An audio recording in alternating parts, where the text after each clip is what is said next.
Let me tell you something that no one ever prepares you for: winning the lottery doesn't save you from hell, especially if hell has a name.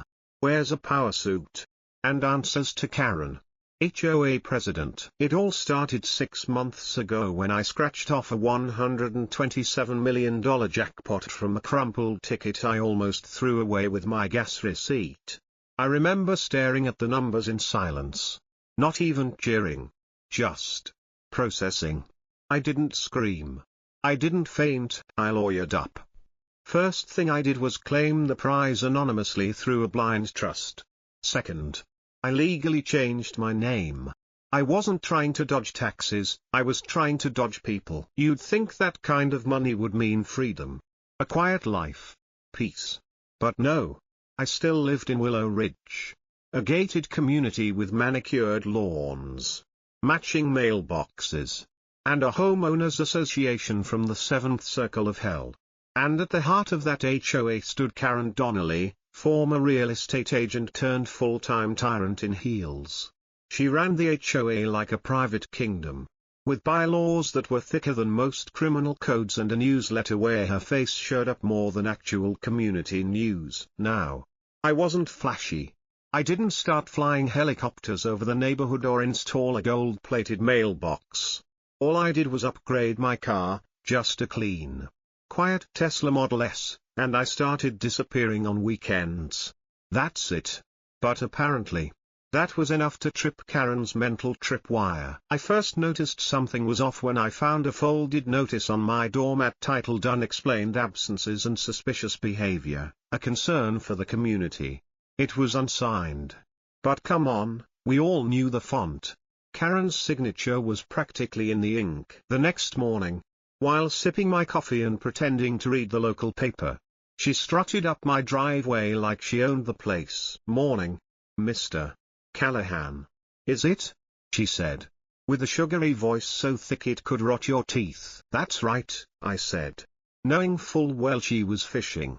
I could see it in her eyes, calculating, digging. "I couldn't help but notice your new vehicle. Very nice. Very luxurious. We don't usually see such, extravagance in our neighborhood." "It's electric," I replied dryly. "Good for the environment." She smiled thinly, her eyes narrowing just a fraction.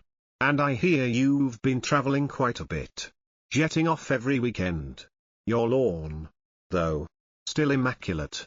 Almost too immaculate. Like someone's being paid to maintain it." "Are you accusing me of violating HOA rules about having a garden?" I raised an eyebrow. "Oh no. Not at all," she chirped. "Just making friendly conversation.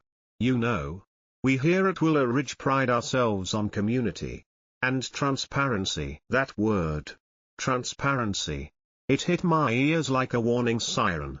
Karen had smelled money. And now she was circling. By the end of the week, it wasn't just passive-aggressive visits anymore. Flyers appeared in everyone's mailbox titled "Should one neighbor benefit while others struggle?" There were neighborhood forums suddenly filled with anonymous posts asking whether certain individuals should contribute more to the community after receiving sudden financial windfalls. Then came the HOA special meeting. A barely disguised ambush. Karen stood at the front of the clubhouse with her tablet in hand, projecting an image of my house onto a screen. "Now, I don't like to gossip," she began, a sure sign that gossip was exactly what was about to happen. "But we have reason to believe that someone in our neighborhood has come into a substantial sum of money. And while we all value privacy, we also believe in fairness." Someone raised a hand.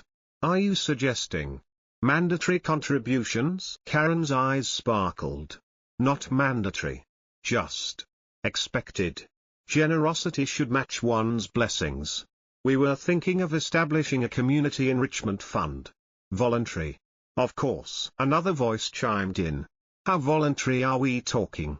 Like, with penalty liens if we opt out?" Karen's smile didn't reach her eyes. "Let's not be dramatic." I sat in the back of the room, hat pulled low, face unreadable. But inside, the fire was lit. She didn't know who she was messing with.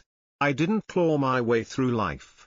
bury my identity, and build a wall of legal firepower just to let some power-drunk suburban Napoleon come after my hard-earned freedom. She wanted a war? Fine. I'd give her a jackpot-sized battle she'd never forget. If I had known what was coming, I would have zipped with a flamethrower. It started innocently enough, an envelope in my mailbox, cream-colored and embossed with gold foil.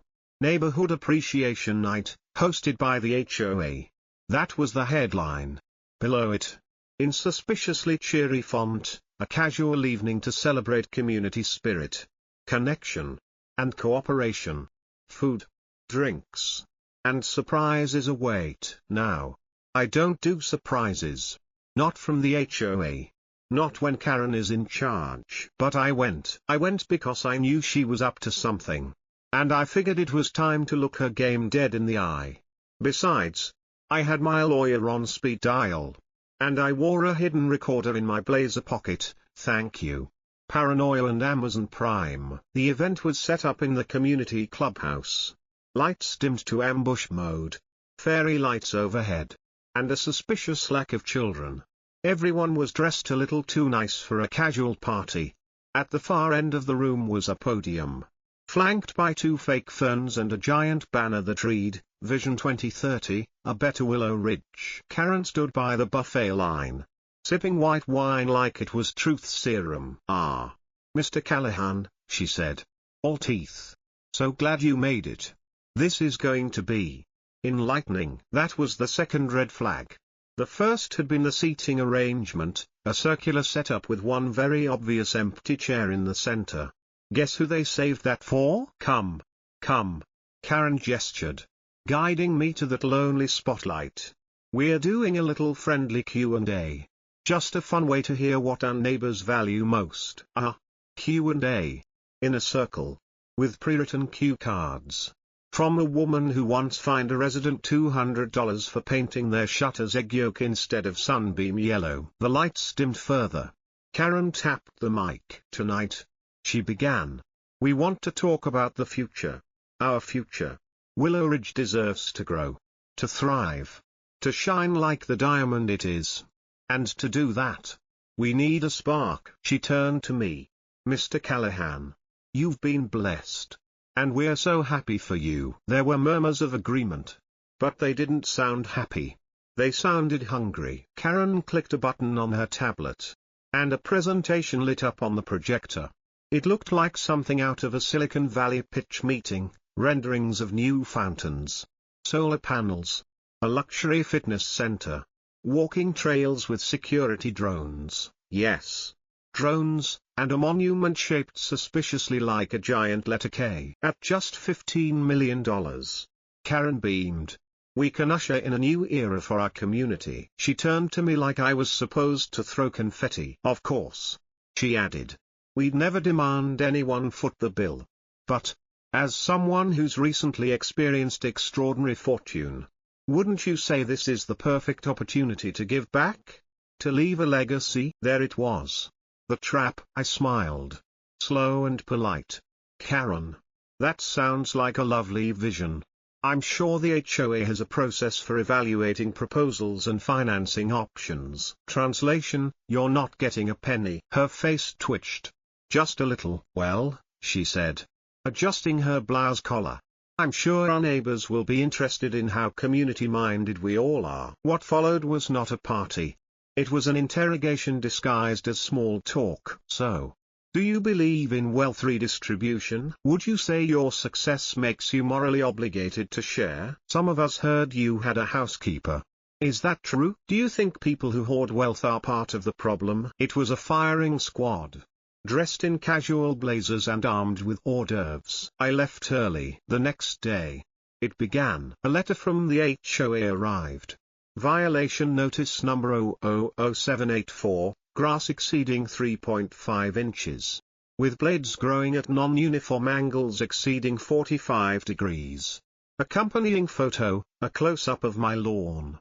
Taken at dawn. Then came the second letter, noise violation. Apparently, my dog had barked excessively at 9:07 p.m. According to the HOA's obscure pet code. Barking was only allowed up to 9 p.m. You can't make this stuff up. And the final punch? The HOA newsletter. With a new column titled Neighbor of the Month, or not? It didn't name me. Of course. Just described a local resident who struck it rich but forgot his roots. My phone stopped ringing. Neighbors stopped waving. One even hissed. Must be nice to be too good for the rest of us. As I walked past, Karen had turned the entire community against me overnight.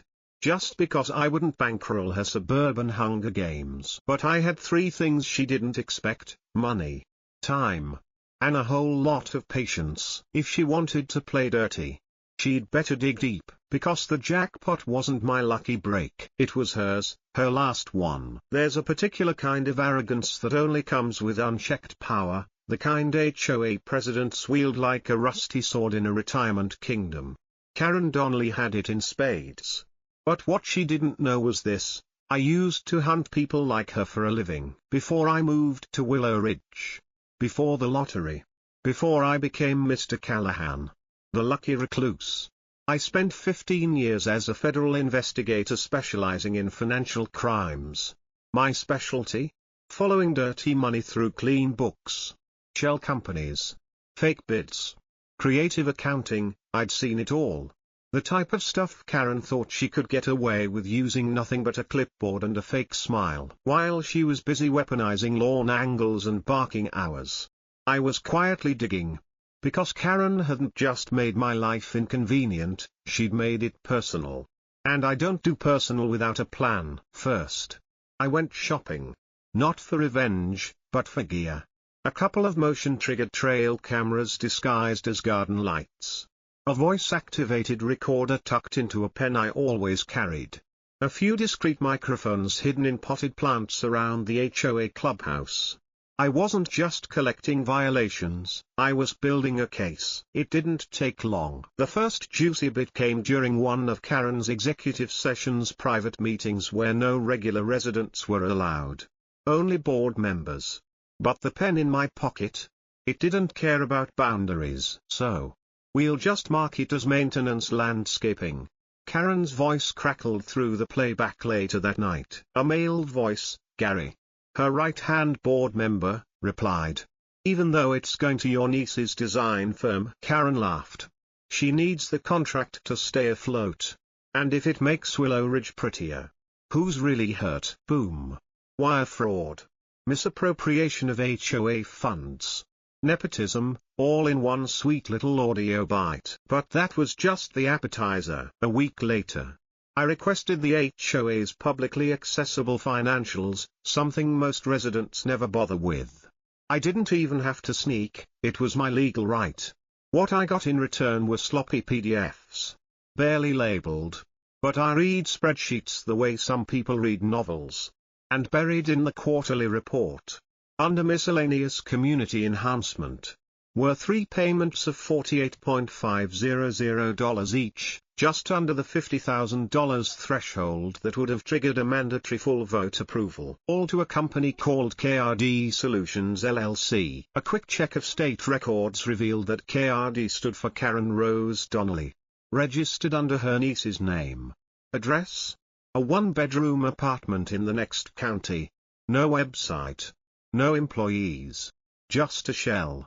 A drain. That was the moment I stopped being annoyed. I started smiling. I made a few calls. Discreet ones. First to an old friend in the IRS Criminal Investigations Division. Got something spicy? He asked. Picture a local HOA president laundering dues money through a fake landscaping project managed by her niece. You had me at HOA. Next call was to a real estate attorney I knew who specialized in HOA law, and made a living taking down rug boards. Then, the big one. A quiet knock on the door of the regional FBI office. I didn't use the front entrance. I didn't need to. I had a back channel. Thanks to my past work. I brought the files, the audio clips, the photos, the fake invoices, all in a neat folder labeled, Operation Willow Rot. I remember the agent flipping through the contents. Expression unreadable. Then she looked up. You've been busy. I nodded. and patient. You're not just doing this to make a point. Are you? No, I said. I'm doing it because she declared war on the wrong damn person. At this point, Karen had no idea what was coming. She was too busy hosting community forums where she painted me as the neighborhood miser who hated unity and puppies. Every week, a new violation showed up taped to my door. One even claimed my mailbox flag was too aggressively red. Cute. Meanwhile, I kept feeding the feds. Emails. Contracts. HOA meeting transcripts. Even footage from a private barbecue where Karen was caught bragging. The HOA fund is basically a slush fund if you know how to shuffle the paperwork. Oh, Karen. You sweet, arrogant storm cloud. What Karen didn't know was that every move she made, every shady dollar shifted, every whisper of coercion, was being documented, collated, and prepped for a federal sting. I didn't need to fight her in the streets or the clubhouse. I was going to bury her in paper. And by the time she realized it, it'd be too late to dig out. I called it the gift announcement. The HOA thought I was finally giving in, that I'd caved under the pressure of gossip, violation letters, and HOA passive aggression. I'd sent out gold-trimmed invitations to every resident of Willow Ridge, requesting their attendance at a special announcement during the monthly HOA meeting. The invite hinted at a community-wide investment and asked everyone to dress nicely. I even had the nerve to request the presence of the local press. I said I wanted to inspire generosity across suburban America. Of course, Karen took the bait like it was her last filet mignon. That night, the clubhouse was packed. Foldable chairs everywhere. Cameras rolling. The HOA board sat smugly behind the long table at the front. Karen in the center, practically vibrating with anticipation in her wine-colored blazer. Tonight, she whispered to one of her lackeys. He's going to give us everything. I told you. Pressure works. I stood off to the side, hands folded, calm as a monk in a hurricane. My hidden team, 2 federal agents dressed as guests, 1 HOA lawyer sitting in row 3, and a civil deputy pretending to be a local journalist, was scattered strategically across the room. At exactly 7 p.m., I took the podium. Neighbors, friends, and HOA board members, I began. My voice steady but sharp. Tonight, I want to do something Karen's always dreamed of, putting Willow Ridge in the spotlight. Laughter rippled politely through the room. Karen gave a stiff smile. You see, I continued, I've been asked again and again, why don't I give back? Why don't I share the wealth? Well, tonight, I'd like to give this community something far more valuable than a fitness center or a drone security force. Karen's smile began to twitch. I'm here to give you the truth. I clicked the projector remote. On screen, a waveform. Audio file. Time-stamped. My voice and Karen's. Clear as day. Karen's voice. We both know you've got millions, Mr. Callahan. If you don't contribute to the community fund, we'll find ways to make your life complicated. Gasps around the room. A few phones whipped out to start recording. Click, slide 2. An invoice addressed to Willow Ridge HOA. Billed $48.500 for design consultation services by KRD Solutions LLC. Click, slide 3. A photo of Karen's niece at a tanning salon at 2 p.m. on the same day she supposedly held an on-site HOA consultation. Karen stood up. Face drained. This is a violation of, this is edited. This is an ambush. Oh no, I said calmly. This is justice. Right on cue. 2 men in suits approached the stage. The taller one flashed a badge, IRS Criminal Investigation Division. Behind him came a woman in a navy blazer, FBI Financial Crimes Task Force, and finally, the civil deputy with handcuffs in hand. Karen rose Donnelly. The FBI agent said, loud enough for the room to hear. You are under investigation for wire fraud, embezzlement, coercion, and conspiracy to commit financial crimes. You are hereby taken into federal custody. Karen shrieked. This is an HOA matter. This is a conspiracy. I am the president. No, ma'am. The deputy said. cuffing her. You were the president. The room erupted. Some gasped. Some filmed. But most applauded. Like the end of a play where the villain finally meets their fate. As Karen was dragged out, one old man near the back stood up and shouted, "Can we fine her for screaming past HOA noise curfew?" That broke the tension. Laughter filled the room. A neighbor behind me whispered, "Best meeting I've ever been to." When the room calmed, the real lawyer, my guy, stood up. As legal counsel now representing a majority of residents, he said firmly, "We are initiating an emergency motion to dissolve the current HOA. All accounts will be frozen pending a forensic audit. And until further notice, Willow Ridge HOA is officially suspended." I stepped down from the podium, letting the chaos settle behind me. Neighbors began shaking my hand. Some apologized. One woman cried, saying, "Thank you. We thought we were powerless." I just nodded. I didn't need a statue. I didn't want a plaque. I wanted peace, and tonight, I'd earned it. Karen had declared war. But I brought the cavalry. The day I left Willow Ridge was quiet. No parades. No big farewell parties. Just a moving truck. A few tightly packed boxes. And me, finally breathing air that didn't reek of freshly printed violation notices. Karen was gone. The HOA? Officially dissolved. The accounts frozen. The clubhouse shuttered. And the fountain she'd planned to name after herself now a dry husk with yellow tape wrapped around its base. Most of the board members resigned within a week. A few were subpoenaed. The rest of the neighborhood began holding real meetings, informal, open, honest.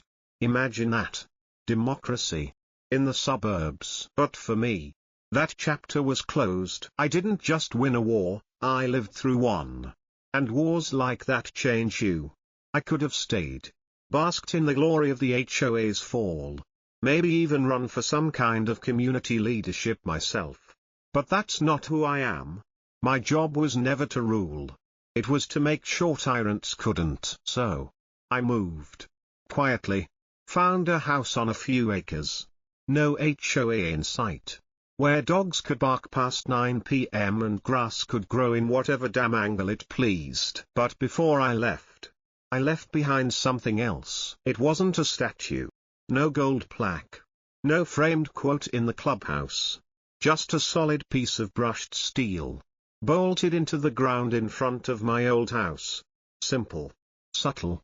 Permanent. It read, "When you have power, don't abuse it. Because you never know who you're up against." No signature. No fanfare. Just a quiet warning. The day after I moved out, the sign went viral. Someone posted a picture of it on Nextdoor. It got picked up by a local news station. Then a blog. Then a national podcast. Pretty soon, it was trending statewide. The HOA Avenger. They called me Jackpot Justice. The man who made Karen cry. And Karen? She became legend. Not the kind that gets remembered fondly. More like the urban myth whispered between HOA board members during budget meetings. Don't get greedy. Remember what happened to Karen Donnelly. Some say she tried to run for board in another neighborhood under a fake name. Didn't last long. Someone recognized her. Someone always does. But I didn't just walk away with satisfaction. I walked away with purpose. With a portion of the lottery winnings, and a lot of passion, I launched something I'd been planning since the first bogus violation letter landed on my doormat. The Liberty Foundation for HOA Accountability. We fund legal aid for homeowners trapped in corrupt HOA systems. We provide investigators, lawyers, and educational resources. We help people understand their rights, challenge unfair bylaws, and hold bad boards accountable. First year, we helped shut down 3 illegal HOAs, saved dozens of homes from wrongful foreclosure, and forced 4 audits that uncovered embezzlement totaling over $2 million. Turns out, there are Karens everywhere. But now, they have something to fear. I don't show my face much anymore. I don't need to. The story speaks louder than I ever could. People tell it at backyard barbecues. There are memes, TikToks, Even a satirical musical in development by a local theatre troupe. Go figure. But the best part? That little sign in front of my old house. They never took it down. The new owners left it there, polished it even. Said it reminded the neighborhood of what happens when one person's ego gets bigger than their sense of justice. So if you ever find yourself driving through Willow Ridge, what's left of it, you might pass a quiet cul-de-sac with a metal plaque gleaming in the sun. And maybe, just maybe, you'll remember that peace is only possible when power is kept in check. I never asked to be a symbol, but if that's what it takes to stop the next Karen, I'll take it.